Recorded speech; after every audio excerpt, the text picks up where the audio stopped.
ചങ്ങാതിമാരെ, ഞാൻ ഊട്ടിയിൽ നമ്മളെപ്പോഴും കാണാൻ ഇഷ്ടപ്പെടുന്ന സ്ഥലമാണ്. നമ്മളെല്ലാവരും പോകാൻ ഇഷ്ടപ്പെടുന്ന ഒരു സ്ഥലമാണ്. അതുമാത്രമല്ല, നമ്മൾ എന്താണെന്ന് വെച്ച് കഴിഞ്ഞാൽ ഈ തണുപ്പ് കാലത്ത് ഏറ്റവും എൻ്റർടൈൻമെൻ്റായിട്ട് പോകാൻ പറ്റിയൊരു സ്ഥലം കൂടിയാണ്. നല്ല തണുപ്പാണ്. ഞാൻ ഫോറസ്റ്റ് പോയിന്റിലായിരുന്നു ഉണ്ടായിരുന്നത് രാവിലെ. അങ്ങനെ അവിടുന്ന് നേരെ ഊട്ടിയിൽ ടോയ് ട്രെയിൻ കയറാൻ വേണ്ടിയിട്ട് ഞാൻ ഊട്ടിയിൽ ടൗണിലെത്തി. അവിടുന്ന് നേരെ റെയിൽവേ സ്റ്റേഷനിലേക്ക് നടന്നു. അതിനുശേഷം റെയിൽവേ സ്റ്റേഷനിലേക്ക് എത്തിച്ചേർന്നു. അങ്ങനെ ഞാൻ ട്രെയിൻ കാത്തു നിൽക്കുകയാണ്. അങ്ങനെ ട്രെയിനിൻ്റെ ടിക്കറ്റ് ചാർജ് വരുന്നത് എനിക്ക് വന്നത് 290 രൂപയാണ്. അതേപോലെ ഓരോരുത്തർക്കും ഡിഫറെൻറ്റ് റേറ്റൊന്നും എല്ലാം തോന്നുന്നു. എനിക്ക് കിട്ടിയത് 290 രൂപക്കാണ്. അത് തന്നെ ടിക്കറ്റ് ഇല്ലായിരുന്നു. അതായത് നിശ്ചിത ആളുകളെ മാത്രമേ അവർ ട്രെയിനിലേക്ക് കടത്തുകയുള്ളൂ, ഈ ടോയ് ട്രെയിനിൽ. അതാണ് ഇതിൻ്റെ പ്രത്യേകത. എനിക്ക് ട്രെയിനിൻ്റെ ടിക്കറ്റ് കിട്ടിയില്ലായിരുന്നു. ഞാൻ അപ്പോഴും പെട്ടെന്ന് തൊട്ടടുത്ത് കാണുന്ന ഒരാളോട് ഇങ്ങനെ ജസ്റ്റ്, നിങ്ങൾ യാത്ര ചെയ്യുകയാണോ? അപ്പോൾ അവർ പറഞ്ഞു ആ യാത്ര ചെയ്യുകയാണ്. അപ്പം നോക്കുമ്പോൾ ചോദിച്ച ആൾ തന്നെ എന്താ പറയുക, അവർക്ക് ഒരു ടിക്കറ്റ് കിട്ടീന്, അവർ 2 പേരുണ്ട്. അപ്പോൾ എന്നോട് പറഞ്ഞ്, എന്നാൽ പിന്നെ നിങ്ങൾ പോയിക്കോ, ഞങ്ങൾക്ക് 2 ടിക്കറ്റ് വേണം, ഞങ്ങൾ അടുത്തതിന് പോയിക്കോളൂ, അല്ലെങ്കിൽ ഞങ്ങൾ നാളെ പോയിക്കോളൂ. അങ്ങനെ എനിക്ക് 290 രൂപക്ക് ടിക്കറ്റ് കിട്ടി. അങ്ങനെ ഞാൻ യാത്ര ചെയ്യുകയാണ്. ഒരു പ്രത്യേക അനുഭൂതിയുള്ള സ്ഥലമാണ്. കാരണം ചുറ്റും നല്ല ഒരുപാട് കാഴ്ച സ്ഥലങ്ങളുണ്ട്. നിങ്ങൾ എൻ്റെ വീഡിയോസിൽ തന്നെ കാണാൻ പറ്റും എന്തൊക്കെ. അതായത് നമുക്ക് ചുറ്റിനും നമുക്ക് നടക്കുന്ന നമ്മുടെ ചുറ്റുപാടുമുള്ള സ്ഥലങ്ങൾ, അത് പച്ചപ്പ് നിറഞ്ഞത്. എൻ്റെ തൊട്ടിപ്പുറം ഇരുന്നത് പശ്ചിമ ബംഗാളിലും അതേപോലെ ഡൽഹി, അതേപോലെ സ്കോട്ട്ലാൻഡിൽ നിന്ന് വന്നൊരു ഫ്രണ്ട് ഉണ്ടായിരുന്നു. അപ്പോൾ അവനൊക്കെ ആയിരുന്നു എൻ്റെ അടുത്തുണ്ടായിരുന്നത്. അപ്പോൾ എൻ്റെ കൂടെ ആരും മലയാളികളൊന്നും ഉണ്ടായില്ല. അപ്പോൾ തൊട്ടപ്പുറത്തുള്ളത് എന്ന് വെച്ച് കഴിഞ്ഞാൽ ഒരു മലയാളി ഫാമിലിയാണ്. അവർ നമ്മുടെ നാട്ടിലൊക്കെ കാണുന്ന പോലെ എന്താ പറയുക, കുടമുല്ലച്ചിരിയുള്ള അങ്ങനെയുള്ള പാട്ടെല്ലാം പാടി അവർ എൻജോയ് ചെയ്യുന്നുണ്ട്. ഞാൻ എൻജോയ് ചെയ്യുന്നതെന്ന് പറഞ്ഞാൽ, ഞാൻ യാത്രയിൽ ഒരുപാട് കാഴ്ച സ്ഥലങ്ങൾ കാണാൻ ഇഷ്ടപ്പെടുന്ന ആളാണ്. ഞാൻ ഈ പോകുന്ന സ്ഥലങ്ങളിലൊക്കെ നമ്മൾ പച്ചപ്പ് നിറഞ്ഞ ഈ കാഴ്ച കാണുമ്പോൾ നമ്മളെ നാട്ടിലുള്ള അവസ്ഥയും, നമ്മുടെ നാട്ടിൽ പച്ചപ്പ് ഭൂമികളൊക്കെ ഇങ്ങനെ ഒട്ടിമാറ്റിക്കൊണ്ടിരിക്കുന്ന സമയത്തും ഇവർ ഈ പച്ചപ്പ് നിലനിർത്തുന്നു എന്നുള്ളത് ഭയങ്കര വലിയ കാര്യമല്ലേ. നമ്മുടെ വയനാട് ഇങ്ങനെയുള്ള സ്ഥലങ്ങളിലൊക്കെ അപകടം ഉണ്ടാകുമ്പോഴും ഈ സമയത്തും ഇവിടെയൊക്കെ പിടിച്ചു നിൽക്കുന്ന ഈ പച്ചപ്പ് ഇവർ നിലനിർത്തുന്നു എന്നുള്ളതാണ്.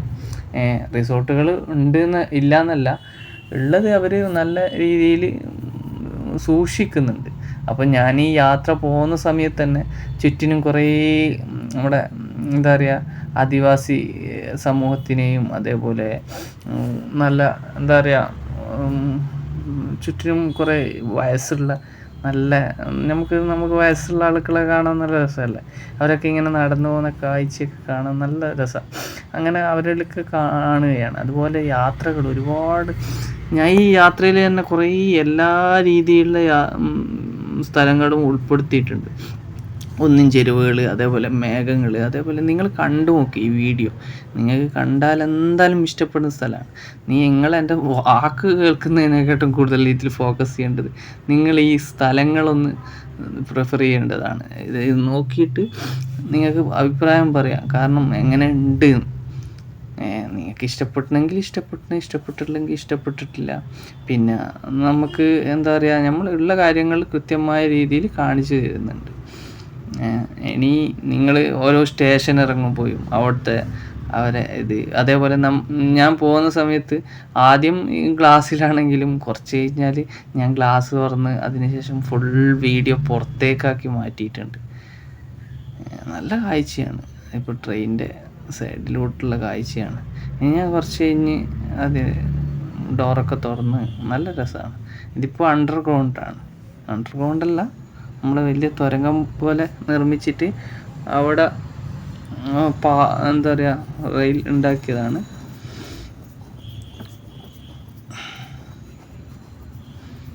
നമ്മുടെ കൊങ്കൺ പാതയില്ലേ, അത് പാലക്കാടുള്ള, അതേപോലെ ചെയ്തതാണ്. ഇത് ചെറുതാണ്.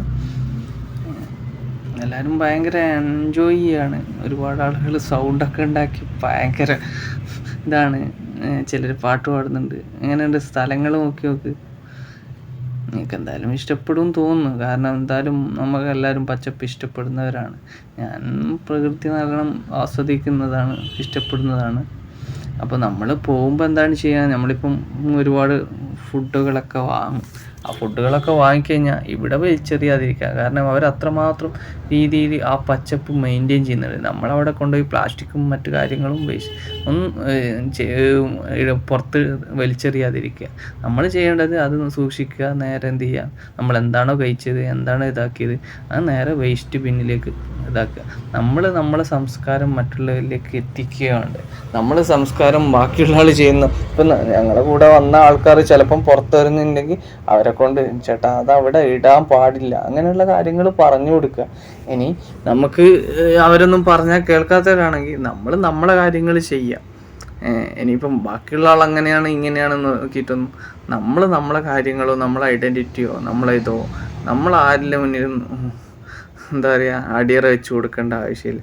അവർ ചെയ്യുന്ന പോലെ നമ്മളും ചെയ്യണമെന്ന്, ഇവർ ചെയ്യുന്ന പോലെ നമ്മളും ചെയ്യണമെന്ന് വിചാരിച്ചു കഴിഞ്ഞാൽ നമുക്ക് ലൈഫിൽ എൻ്റർടൈൻമെൻറ്റോ അല്ലെങ്കിൽ നമുക്ക് ജീവിതം ആസ്വദിക്കാനോ ഒന്നും പറ്റാതെ വരും. നിങ്ങളിവിടെ നോക്കി നോക്കുക, എങ്ങനെയുണ്ട് സ്ഥലം. 2 സൈഡുകളും നോക്കിക്കഴിഞ്ഞാലും മുന്നിൽ പിന്നെ 4 സൈഡുകളും ബാക്കിലും മുമ്പിലും ഞാൻ കാണിക്കുന്നുണ്ട്. അതാണ് 4 സൈഡ് എന്ന് പറഞ്ഞത്. അത് ട്രെയിന് പോകുന്ന സമയത്ത് അതിൻ്റെ മുമ്പിലോട്ടുള്ള കാഴ്ചകളും കാണാൻ പറ്റും, ബാക്കിലോട്ടുള്ള കാഴ്ചകളും കാണാൻ പറ്റും, സൈഡ്, അതേപോലെ ഒരുപാട് സ്ഥലങ്ങൾ. പിന്നെ നമ്മൾ പോകുന്നത്, ഞാൻ എത്ര മണിക്കാണ്, 2 മണിക്ക് പോയിട്ട് ഞാൻ കഴിഞ്ഞത് 3 മണിയാണ് 4 മണി അങ്ങോട്ടാണ്. അത്രക്കാരും സമയം ഞാൻ ട്രെയിനിൽ ഇരുന്നിട്ടുണ്ടായിരുന്നു.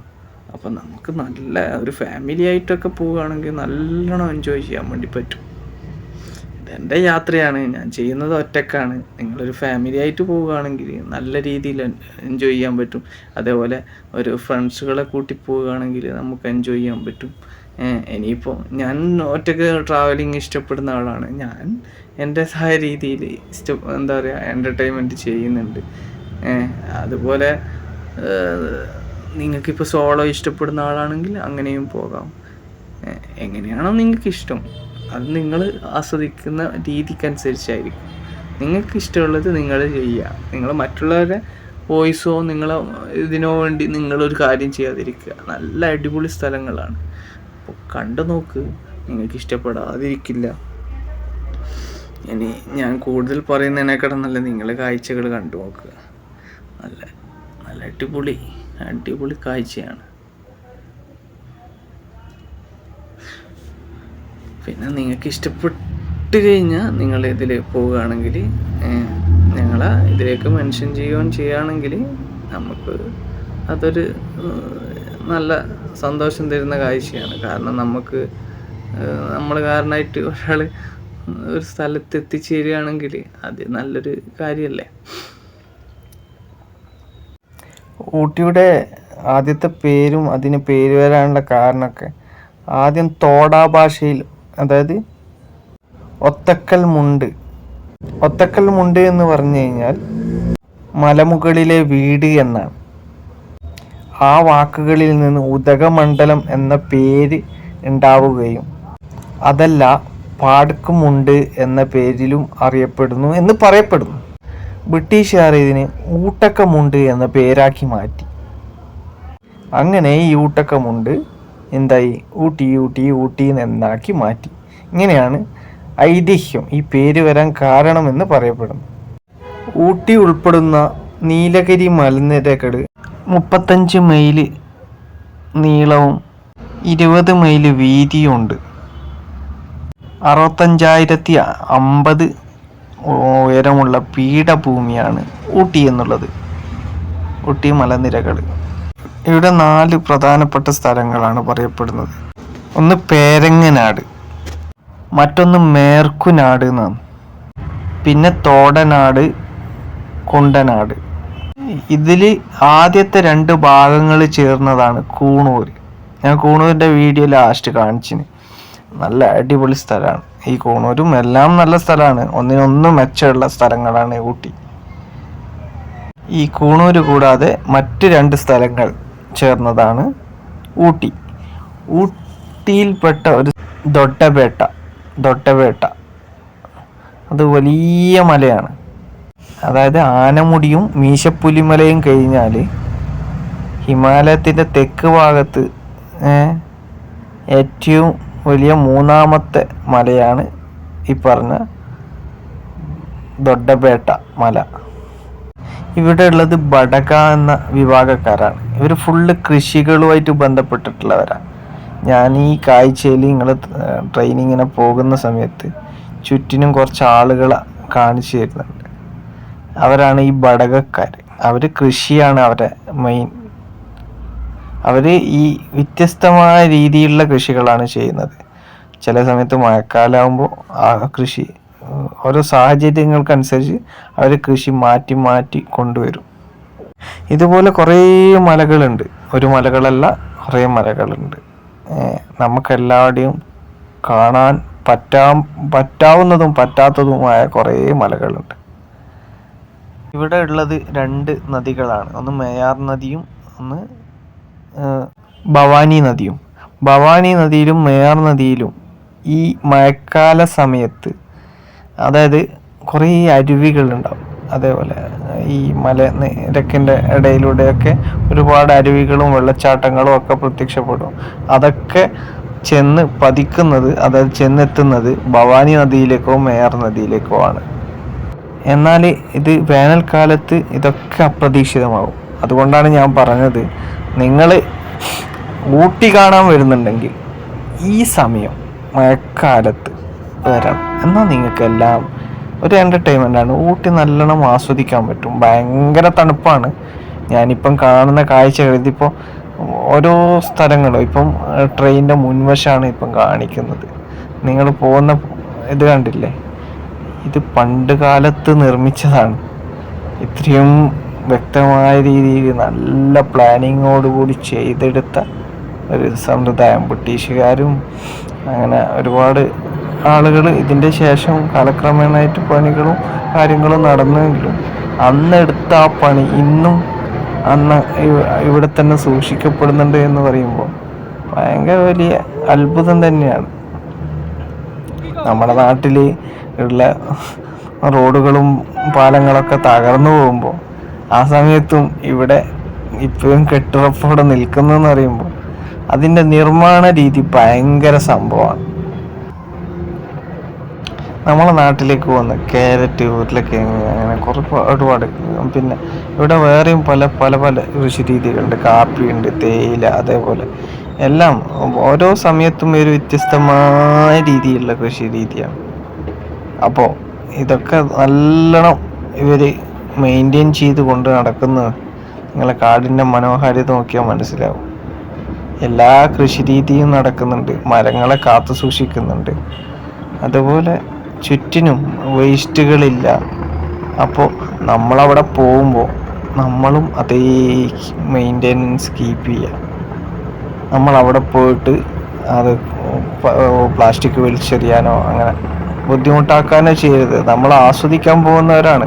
എന്നാൽ നമ്മൾ അവരുടെ കൃഷിയോ അതേപോലെ അവരുടെ പാടങ്ങളോ ഒന്നും നശിപ്പിക്കാത്ത രീതിയിൽ, കാരണം കർഷകരുള്ളതുകൊണ്ടാണ് നമ്മൾ ജീവിക്കുന്നത്. അവരെ നമ്മൾ റെസ്പെക്റ്റ് ചെയ്യേണ്ടതാണ്. ആ റെസ്പെക്റ്റ് ചെയ്യാത്തിടത്തോളം കാലം നമ്മൾ വിഷങ്ങളും മറ്റും കഴിച്ച് ജീവിക്കേണ്ടി വരും. അവരൊരു മനസ്സ് വെച്ചാൽ നമ്മളെപ്പോഴും മരിക്കപ്പെടാം. അപ്പോൾ അവരെ നല്ല രീതിയിൽ ട്രീറ്റ് ചെയ്യേണ്ട പോലെ ട്രീറ്റ് ചെയ്തിട്ടില്ലെങ്കിൽ, അവർക്ക് വേണ്ടതായ രീതിയിലുള്ള പരിഗണന കൊടുത്തിട്ടില്ലെങ്കിൽ അവർ പല വഴികളും അവർ നോക്കും. അപ്പോൾ നമ്മൾ അവരെ ട്രീറ്റ് ചെയ്യേണ്ട രീതിയിൽ ട്രീറ്റ് ചെയ്യണം. അവർക്ക് ചെയ്തു കൊടുക്കേണ്ട കാര്യങ്ങൾ ചെയ്തു കൊടുക്കണം. അത് സർക്കാരായാലും ശരി, അത് നമ്മുടെ ചുറ്റിനുള്ള മുതലാളിമാരായാലും ശരി, കർഷകർക്കുള്ള പരിഗണന നൽകാത്തിടത്തോളം കാലം നമ്മൾ തന്നെയാണ് നശിക്കപ്പെടുന്നത്. കർഷക സമരങ്ങളിലൊക്കെ ഒരുപാട് അടിച്ചമർത്തുകൾ സർക്കാരുകൾ ചെയ്യുമ്പോൾ സർക്കാർ ഇതൊന്ന് ശ്രദ്ധിക്കേണ്ട കാര്യമാണ്. പിന്നെ ആപ്പിള്, മൾബറി, അതേപോലെ എല്ലാ തരത്തിലുള്ള സ്ഥലങ്ങളും ഇവിടെ കൃഷി രീതി ചെയ്യുന്നുണ്ട്. അപ്പോൾ ഇത്രമാത്രം കൃഷി രീതികൾ ചെയ്യുന്ന ഒരു സ്ഥലം, അത് നമ്മുടെ കേരളത്തിൻ്റെ തൊട്ടടുത്ത് നടക്കുന്ന സ്ഥലം ആയിട്ട് നോക്കുകയാണെങ്കിൽ അത് ഊട്ടി തന്നെയാണ്. വേറെ ഉണ്ടെങ്കിലും പക്ഷെ ഇത്രമാത്രം അവർ ഒരുപാട് മേഖലയിൽ ഏകദേശം 10-20ഓളം ഐറ്റംസ് ഇവിടെ കൃഷി രീതി ചെയ്യുന്നുണ്ട്. കാപ്പി തേയിലക്ക് പുറമെ എന്തോ സിഞ്ചോണ എന്ന് പറഞ്ഞൊരു കൃഷി ഇവർ ചെയ്യുന്നുണ്ട്. അതേപോലെ റാഗി, ബാർലി, ഇതൊക്കെ ഇവർ ചെയ്യുന്ന കൃഷിയാണ്. പിന്നെ ഇതുകൂടാതെ ബോട്ടണിക്കൽ ഗാർഡൻ എന്ന് പറഞ്ഞ സ്ഥലമുണ്ട് ഊട്ടിയിൽ. നിങ്ങൾക്ക് അവിടെ പോകാൻ വേണ്ടി പറ്റും. പിന്നെ വേറെ ഒന്ന് ഊട്ടി തടാകം, നിങ്ങൾക്ക് അവിടെയും പോകാൻ പറ്റും. ഞാൻ സ്ഥലങ്ങൾ പറഞ്ഞുതരാം, നിങ്ങൾ പോയിക്കോളൂ. പിന്നെ പൈക്കര തടാകമുണ്ട്.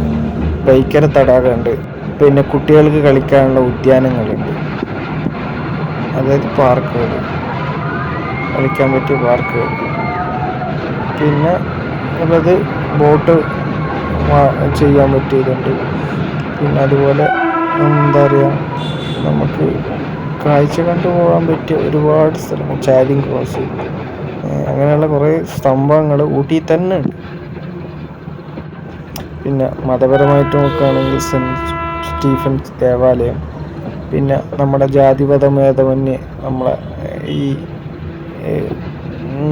എന്താ പറയുക പാടന്തര മർക്കസ്, ഇത് ഗൂഡല്ലൂരാണ്. ഗൂഡല്ലൂരിൽ കുറച്ചങ്ങോട്ട് പോയി കഴിഞ്ഞാൽ പാടന്തറ എന്നൊരു സ്ഥലം, അവിടെയാണ്. അത് വർഷാവർഷം 500-1000 ആളുകളെ എല്ലാ കൊല്ലം കെട്ടിച്ചു കൊടുക്കുന്ന ഒരു സ്ഥാപനമാണ് പാടന്തറ മർക്കസ് എന്നുള്ളത്. അത് നല്ലൊരു കാണാൻ പറ്റിയ സ്ഥലമാണ്. ഒരുപാട് ആളുകൾ വിദ്യാഭ്യാസ ക്ഷേമ പ്രവർത്തനങ്ങൾ നടക്കുന്ന ഒരു സ്ഥാപനമാണ്. പിന്നെ അതിൻ്റെ അടുത്ത് തന്നെ അമ്പലങ്ങളുണ്ട്, ഒരുപാട് അമ്പലങ്ങളുണ്ട്. അത് നിങ്ങൾക്ക് നിങ്ങളുടെ രീതിക്കനുസരിച്ച് പോകാൻ വേണ്ടി പറ്റും. പിന്നെ ഊട്ടിയിൽ റേഡിയോ ദൂരദർശനുണ്ട്. അത് സ്ഥാപിച്ചത് 1970-ലാണ്. പിന്നെ നിങ്ങളെല്ലായിടത്തും പോയി കഴിഞ്ഞാലും ഈ റോഡ് സൈഡിൽ പൂക്കടകൾ ഉണ്ടാവും. പൂ വിൽക്കുന്ന അമ്മമാരെ കാണാൻ വേണ്ടി പറ്റും. പൂ ഇഷ്ടപ്പെടുന്നവരാണ് പൂ വാങ്ങാം, അവർക്കൊരു സപ്പോർട്ടീവ് ആവാം, അവരുടെ ഉപജീവന മാർഗമാണ്. നിങ്ങൾക്ക് സഹായിക്കാൻ പറ്റുന്നവരാണ് സഹായിക്കാം. പിന്നെ ബോട്ട് സഫാരി പോലെ തന്നെ കുതിര സഫാരി ഉണ്ടാവും അവിടെ. ബോട്ട് സഫാരിൻ്റെ അടുത്ത് തന്നെ നിങ്ങൾക്ക് അതും വേണമെങ്കിൽ ഉപയോഗപ്പെടുത്താൻ വേണ്ടി പറ്റും. ആദ്യകാലത്ത് ഇത് ചേരന്മാരുടെ കീഴിലായിരുന്നു ഉണ്ടായിരുന്നത്. പിന്നെ നമ്മുടെ ഹൈദരാലി ഇത് പിടിച്ചടക്കി. അങ്ങനെ അതിനുശേഷം ടിപ്പു സുൽത്താൻ വന്നു. ടിപ്പു സുൽത്താനെ പരാജയപ്പെടുത്തിക്കൊണ്ട് ബ്രിട്ടീഷുകാർ ഊട്ടി ഭരിക്കാൻ തുടങ്ങി. ബ്രിട്ടീഷുകാല കാലത്ത് ആണ് ഇതിൻ്റെ പണികൾ, അതായത് ടോയ് ട്രെയിനും അതേപോലെ അതിൻ്റെ പാതയൊക്കെ നിർമ്മിച്ചത്. അത് ബ്രിട്ടീഷുകാരുടെ അധീനയിലുള്ള തടവുകാരെ കൊണ്ട് ഉണ്ടാക്കിയെടുത്ത റോഡുകളാണ്. അങ്ങനെ നമുക്ക് നല്ല റോഡുകൾ റെയിൽ പാലങ്ങളായി. അങ്ങനെ ഒരുപാട് ബ്രിട്ടീഷുകാരെ സംഭാവനകൾ നൽകിയിട്ടുണ്ട്. നമ്മുടെ അടുത്തുനിന്ന് കുറേ അടിച്ചു മാറ്റി പോയിട്ടുണ്ടെങ്കിലും ബ്രിട്ടീഷുകാർ ചില നല്ല സംവിധാനങ്ങൾ ചെയ്തിട്ടുണ്ട്. അത് അവർക്ക് സാമ്പത്തികമായിട്ട് കാര്യങ്ങൾ, നമ്മളെ സുഗന്ധദ്രവ്യങ്ങളും എല്ലാം കൊണ്ടുപോകാനാണെങ്കിലും അവർ കൊണ്ടുവന്ന സംഭാവനയാണ് റെയിൽവേ സ്റ്റേഷനുകൾ, അതേപോലെ പാലങ്ങൾ. അവർ കൊണ്ടുവന്ന പാലങ്ങളൊക്കെ അടിപൊളിയാണ്. ഇന്നും നിലനിൽക്കുന്ന പാലങ്ങൾ ഒത്തിരി ഉണ്ട്. അതേപോലെ തന്നെയാണ് ഈ ഊട്ടി. അങ്ങനെ ഊട്ടിയുടെ ഏകദേശ ചരിത്രം ഞാൻ നിങ്ങൾക്ക് പറഞ്ഞിട്ടുണ്ട്. ഇനി നിങ്ങൾ ഈ ഊട്ടി കണ്ട് മനസ്സിലാക്കി, ഇതിനെപ്പറ്റി അറിഞ്ഞ് മനസ്സിലാക്കി വരിക. വന്നു കഴിഞ്ഞിട്ട് നിങ്ങൾ എന്ത് ചെയ്യുക, ഇത് എക്സ്പ്ലോർ ചെയ്യുക. ഫാമിലി ആയിട്ടോ സിംഗിളായിട്ടോ കുടുംബമായിട്ടോ അല്ലെങ്കിൽ ഭാര്യ ഭർത്താക്കന്മാരായിട്ടോ എങ്ങനെ വേണമെങ്കിലും നിങ്ങൾക്ക് നിങ്ങളുടെ ഇഷ്ടത്തിന് വരാം. ഞാൻ കാര്യങ്ങൾ പറഞ്ഞു തന്നു. ബാക്കി നിങ്ങളുടെ വീഡിയോസ് കണ്ടു നോക്കുക. എല്ലാം നിങ്ങൾക്ക് ആസ്വദിക്കാൻ വേണ്ടി പറ്റും. ഓരോന്നും ഓരോ രീതിയിലുള്ള സ്ഥലങ്ങളാണ്.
കെറ്റി.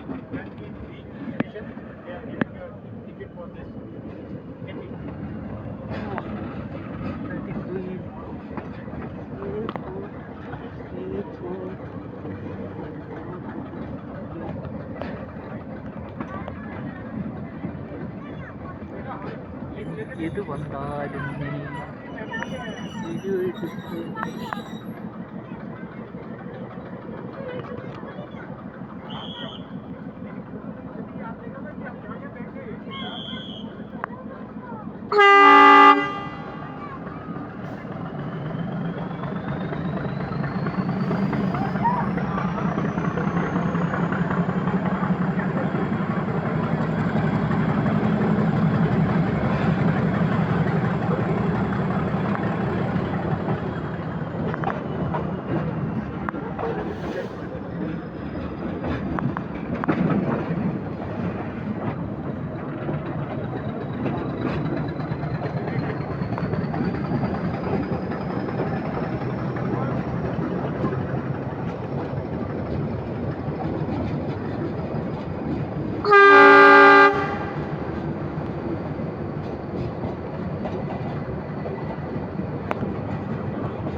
आजम है, नूर है।